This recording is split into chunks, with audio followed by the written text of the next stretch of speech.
جمعہ کے دن کے خاص اعمال میں سے یہ بھی ہے کہ یہ وہ عظیم دن ہے کہ جس میں ایک گھڑی ہے، ایک ایسا وقت ہے، آدمی جو بھی اس میں دعا کرتا ہے اللہ اس کی دعا کو قبول کرتا ہے۔ اور یہ وقت کب ہے؟ ایک وقت یہ ہے کہ جب جمعے کی نماز کا وقت ہو، ابھی نماز کے لیے ہم کھڑے ہوں گے، خطبوں کے دوران آپ کو وقت ملتا ہے دعا کرنے کے لیے، دوسرے خطبے کے آخر میں ہم دعا کرتے ہیں، آمین کہیے، اس پر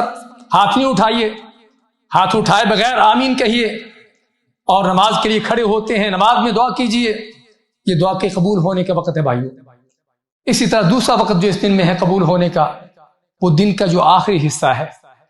عصر کے بعد سے مغرب تک، اور خصوصاً مغرب کے قریب کا سورج غروب ہونے سے پہلے کا وقت، یہ دعا قبول ہونے کا وقت ہے۔ سلف صالحین، اللہ کے نیک بندے،